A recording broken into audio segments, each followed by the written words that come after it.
sini ada yang pertama pengertian sejarah, kemudian yang kedua ada berpikir kronis, maksudnya berpikir diakronis, kemudian berpikir sinkronis, dan yang keempat ada keterkaitan berpikir secara diakronis dan sinkronis. Yang kelima ada kronologi, dan keenam ada kausalitas, yang ketujuh ada generalisasi, kemudian yang kedelapan ada interpretasi, dan yang kesembilan ada periodisasi.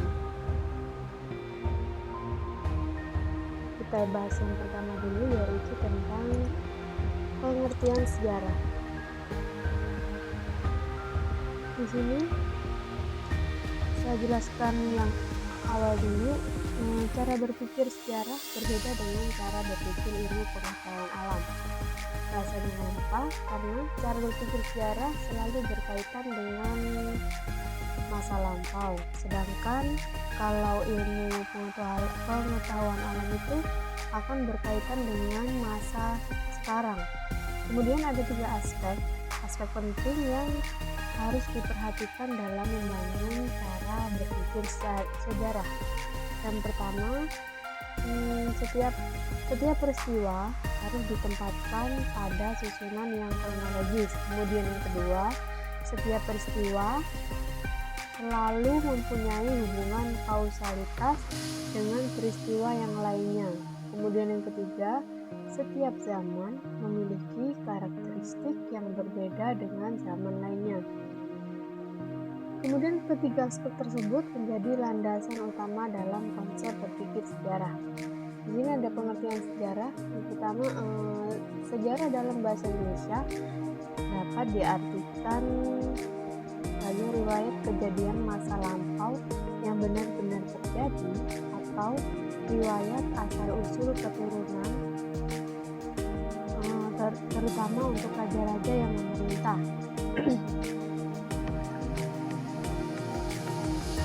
Umumnya sejarah dikenal sebagai informasi mengenai kejadian yang sudah lampau.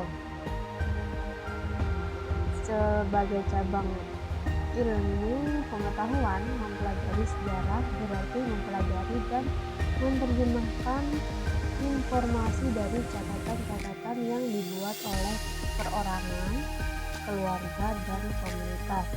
Pengetahuan akan sejarah melingkupi pengetahuan akan kejadian-kejadian yang sudah lampau serta pengetahuan akan cara berpikir secara historis.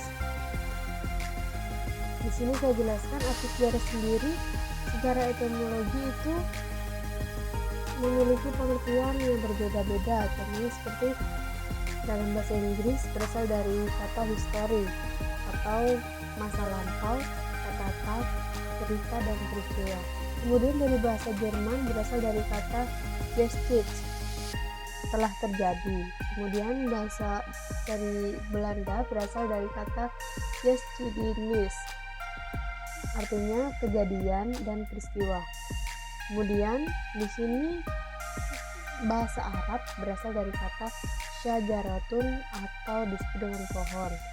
Dan menurut Kamus Bahasa Indonesia sendiri, sejarah itu mengandung tiga pengertian, yaitu silsilah atau asal-usul, kejadian dan peristiwa yang benar-benar terjadi pada masa lampau, serta ilmu pengetahuan dan cerita pelajaran tentang kejadian atau peristiwa yang benar-benar terjadi pada masa lampau.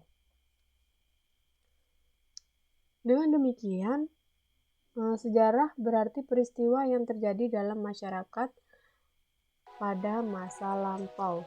Kemudian pengertian sejarah sendiri menurut para ahli, di sini ada Muhammad Yamin, Ruslan Abdul Ghani, dan Sartono Kartodirjo, Herodotus, Ibnu Khaldun, dan R. Muhammad Ali. Yang pertama, Ibu jelaskan yang pengertian sejarah menurut Muhammad Yamin. Menurut Muhammad Yamin menyatakan bahwa sejarah itu adalah suatu ilmu pengetahuan yang disusun atas hasil penyelidikan beberapa peristiwa yang dapat ditentukan dengan kenyataan. Kemudian Ruslan Abdul Ghani menyebut ilmu sejarah itu salah satu cabang ilmu pengetahuan yang meneliti dan menyelidiki secara sistematis keseluruhan perkembangan masyarakat serta kemanusiaan di masa lampau beserta kejadian-kejadian dengan maksud untuk menilai secara kritis seluruh hasil penilaian tersebut. Kemudian ada Sartono Kartodipyo menyatakan pengertian sejarah itu dapat dilihat dari dua sudut pandang, yakni secara subjektif dan objektif. Sejarah dalam arti subjektif adalah suatu konstruksi atau suatu bangunan yang disusun oleh sejarawan sebagai suatu cerita tentang suatu peristiwa tertentu yang terjadi pada masa lampau. Kemudian, sejarah dalam arti objektif merujuk pada kejadian atau peristiwa itu sendiri, yakni proses sejarah dalam aktualitasnya terlepas dari subjek manapun. Kemudian yang ketiga, yang keempat ada Herodotus. Herodotus di sini adalah ahli sejarah pertama di dunia berkebangsaan Yunani yang mendapat julukan The Father of History atau bapaknya sejarah. Menurut Herodotus, sejarah tidak berkembang ke arah depan dengan tujuan yang pasti, melainkan bergerak seperti garis lingkaran yang tinggi rendahnya diakibatkan oleh keadaan manusia. Yang kelima ada Ibnu Khaldun. Ibnu Khaldun sendiri mendefinisikan sejarah itu sebagai catatan tentang masyarakat umat manusia atau peradaban dunia tentang perubahan-perubahan yang terjadi pada watak masyarakat. Yang terakhir ada R. Muhammad Ali dalam bukunya yaitu Pengantar Ilmu Sejarah Indonesia mempertegas pengertian sejarah sebagai berikut. Yang pertama, jumlah perubahan-perubahan kejadian atau peristiwa dalam kenyataan di sekitar kita. Yang kedua ada cerita tentang perubahan-perubahan kejadian atau peristiwa dalam kenyataan di sekitar kita. Yang ketiga, ilmu yang bertugas menyelidiki perubahan-perubahan kejadian dan atau peristiwa dalam kenyataan di sekitar kita. Kalau berdasarkan beberapa pengertian para ahli, maka pengertian sejarah dapat disimpulkan secara umum sebagai berikut. Yang pertama, peristiwa yang benar-benar terjadi pada masa lampau dalam kehidupan manusia sebagai makhluk sosial. Kemudian yang kedua, cerita, kisah, catatan tentang peristiwa yang terjadi pada masa lampau yang disusun berdasarkan peninggalan atau sumber-sumber sejarah. Kemudian yang ketiga, ilmu yang mempelajari peristiwa yang benar-benar terjadi pada masa lampau. Selanjutnya di sini ada berpikir diakronis dalam mempelajari sejarah. Berpikir sejarah diakronis berasal dari kata diakronik atau diakronis. Terdiri dari dua kata, yaitu dia dalam bahasa Latin artinya melampaui, dan kemudian kata yang kedua ada chronicus artinya waktu. Diakronis artinya memanjang dalam waktu tetapi terbatas dalam ruang. Berpikir diakronik di sini adalah berpikir kronologis atau urutan dalam menganalisis sesuatu. Kronologis adalah catatan kejadian-kejadian yang diurutkan sesuai dengan waktu kejadiannya. Kronologi dalam peristiwa sejarah dapat membantu mengkonstruksi kembali suatu peristiwa berdasarkan urutan di waktu secara tepat. Selain itu dapat juga membantu untuk menghubungkan kejadian sejarah dalam waktu yang sama di tempat berbeda yang terkait peristiwa sejarah. Sejarah itu ilmu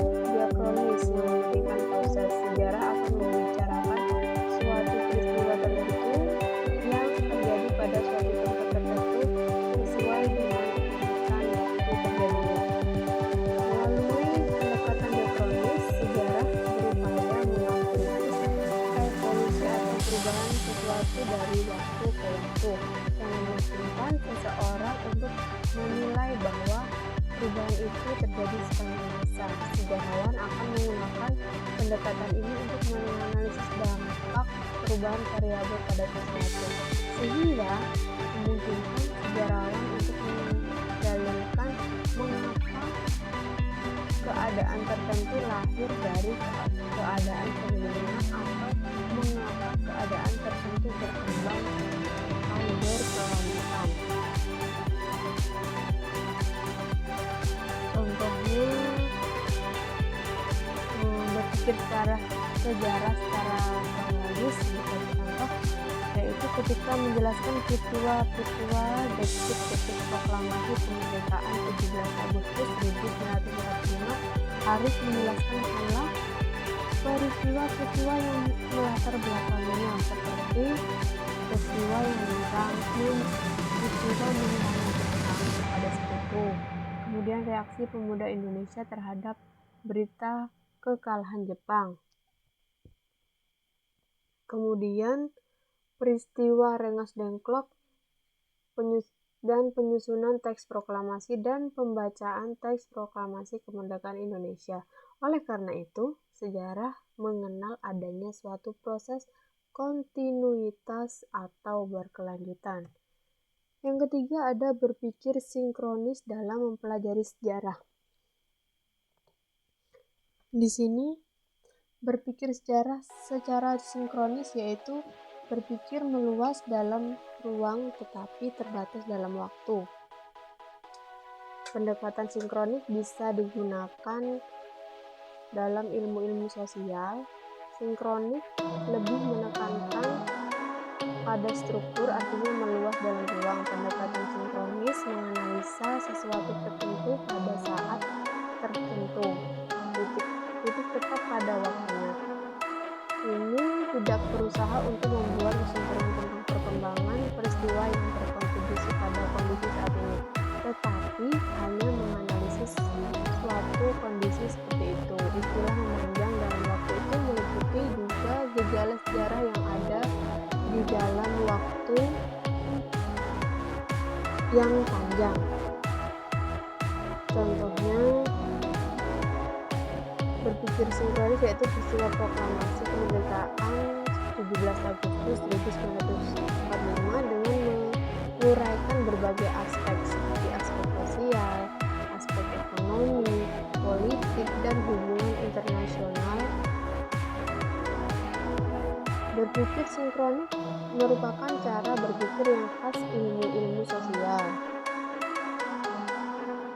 Kemudian di sini ada keterkaitan berpikir sejarah secara diakronis dan sinkronik. Sejarah adalah proses, dalam kata lain sejarah adalah perkembangan. Ilmu sejarah sendiri mempunyai sifat yang diakronis, yaitu memanjang dalam waktu dan ruang yang terbatas. Sejarah mengenal adanya proses kontinuitas atau berkelanjutan, sedangkan sifat sosial bersifat sinkronis. Maksudnya di sini ilmu sosial meluas dalam ruang. Pendekatan sinkronis sendiri menganalisis sesuatu tertentu pada saat tertentu, titik tepat pada waktunya. Kedua ilmu ini saling berhubungan. Atau ilmu sejarah dan ilmu sosial. Kita ingin mencatat bahwa ada persilangan sejarah yang diakronis dan ilmu sosial yang sinkronis. Artinya ada kalanya sejarah itu menggunakan ilmu sosial dan sebaliknya ilmu sosial menggunakan sejarah. Ilmu diakronis bercampur dengan sinkronis, dan adanya persilangan tersebut, sejarah dapat terlihat lebih jelas dan detail.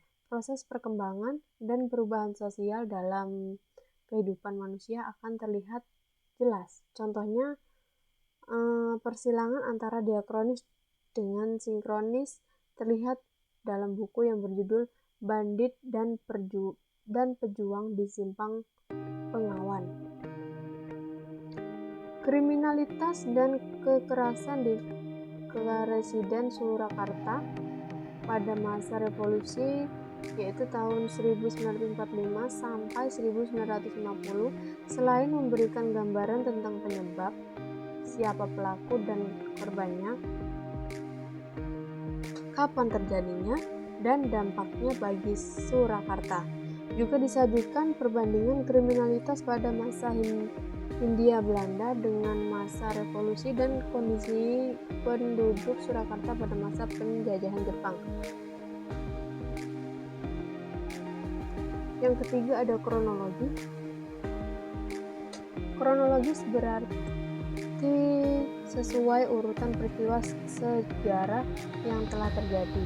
Konsep kronologis dalam sejarah dapat membantu sejarawan merekonstruksi suatu peristiwa berdasarkan urutan waktu secara tepat. Selain itu, konsep kronologis berguna untuk membandingkan kejadian-kejadian sejarah dalam satu waktu di tempat berbeda yang peristiwa saling terkait. Ini ada salah penulisan.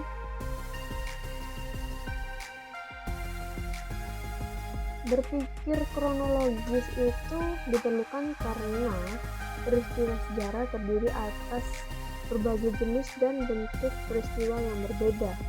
Setiap peristiwa perlu diklasifikasi berdasarkan jenis dan bentuk peristiwanya. Peristiwa-peristiwa yang telah diklasifikasikan kemudian disusun berdasarkan waktu yang terjadi. Peristiwa tersebut disusun dari masa paling awal dengan masa paling akhir. Tanpa konsep kronologis, penyusunan peristiwa sejarah akan mengalami kerancauan dan dikhawatirkan peristiwa yang terjadi pada satu masa akan masuk ke masa atau zaman lain. Yang ketiga ada kausalitas.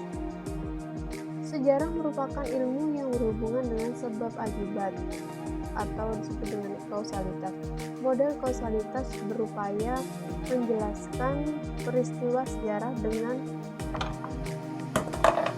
merangkaikan berbagai fakta dalam sintesis hubungan sebab akibat. Hukum sebab akibat menunjukkan bahwa setiap fenomena atau peristiwa akibat dari sebab sebelumnya. Di sini ada Kuntojiwo menjelaskan bahwa konsep kausalitas dalam sejarah dibagi menjadi dua, yaitu analisis monokausal dan analisis multikausal. Dijelaskan sedikit. Yang pertama ada analisis monokausal.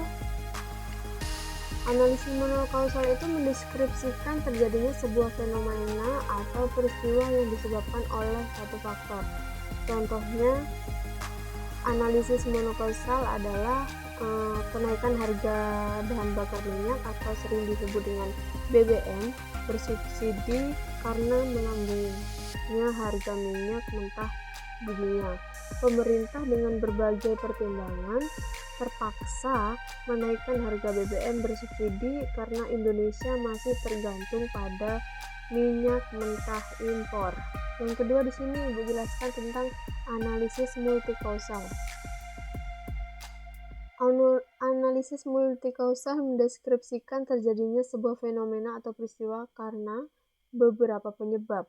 Konsep multikausal dapat digunakan untuk mengidentifikasi faktor-faktor yang menyebabkan agama Islam mudah diterima masyarakat Indonesia pada abad ke-13.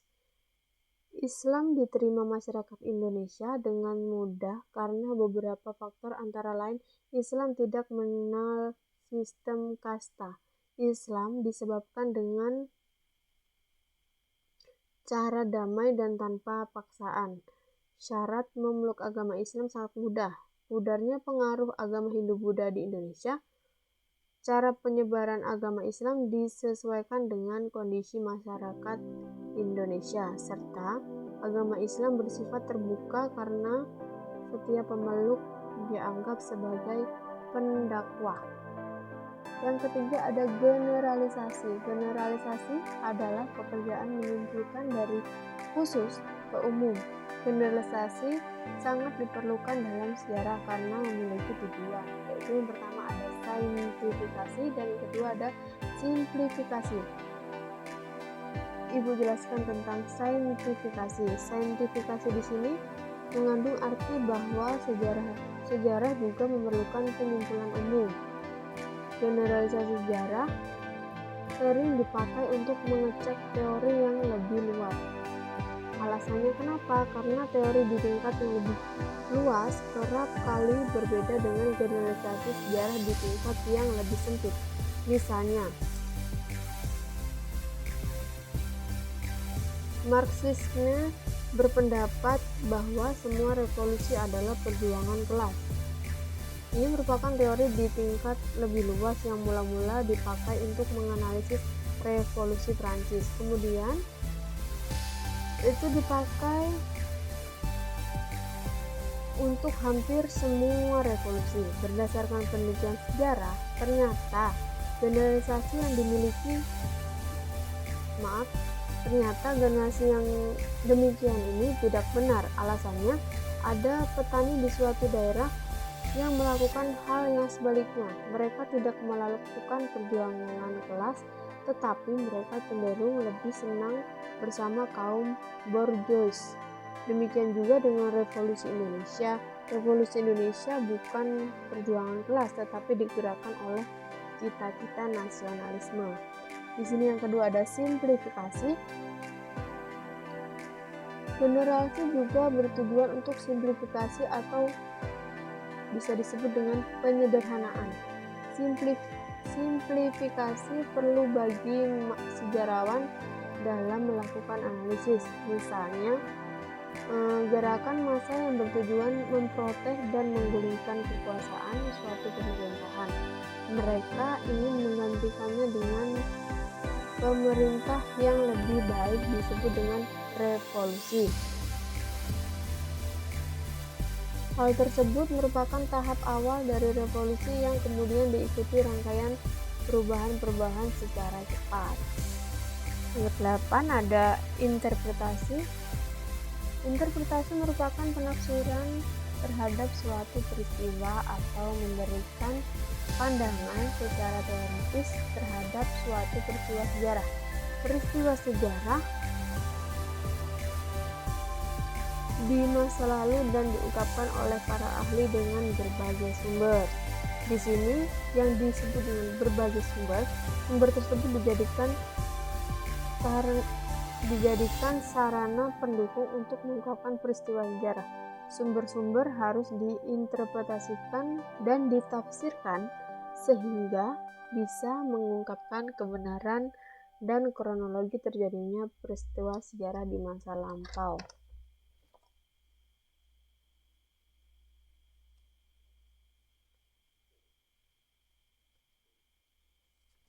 Secara garis besar, faktor penentu perubahan dalam sejarah dapat ditentukan oleh manusia sendiri dan faktor di luar manusia. Faktor di dalam manusia bisa berupa pemikiran, ilmu pengetahuan, keterampilan yang berkembang, dan sikap. Kemudian kalau faktor di luar manusia, misalnya lingkungan fisik atau alam di mana manusia itu hidup, seperti iklim, tanah, dan sumber-sumber daya alam lainnya. Dalam interpretasi diperlukan teori-teori untuk memberikan pandangan pada suatu peristiwa sejarah. Teori-teori tersebut dapat diambil dari ilmu bantu sejarah seperti antropologi, sosiologi, geografi, ekonomi, arkeologi, atau yang lainnya. Oleh karena itu, penginterpretasi atau sejarawan harus menguasai beberapa disiplin ilmu. Jika tidak menguasai beberapa disiplin ilmu, sejarawan harus memahami berbagai teori yang ada dan bersangkutan dengan peristiwa sejarah yang dikajinya. Konkretnya, penggunaan ilmu bantu sejarah juga berguna menambah kejelasan peristiwa sejarah. Kemudian yang ketiga ada periodisasi. Di sini periodisasi sangat penting dalam historiografi karena merupakan batang tubuh cerita sejarah. Periodisasi mengungkapkan ikhtisar sejarah dan di dalamnya harus dapat dikenali jiwa atau semangat setiap zaman, masing-masing pola dan struktur urutan kejadian atau peristiwa-peristiwa. Periodisasi dapat disusun berdasarkan perkembangan politik, perekonomian, dan kesenian, kemudian agama. Setiap penulis sejarah bebas menentukan atau memilih periodisasi yang mencerminkan keyakinannya, pendiriannya, dan visi sejarahnya. Di sini ada pengertian periodisasi. Periodisasi adalah salah satu proses strukturisasi waktu dalam sejarah dengan pembagian atas beberapa babak, zaman, atau periode. Peristiwa-peristiwa masa lampau yang begitu banyak dibagi-bagi dan dikelompokkan menurut sifat, unit, atau bentuk sehingga membentuk satu kesatuan waktu tertentu. Periodisasi atau pembagian babakan waktu merupakan inti cerita sejarah.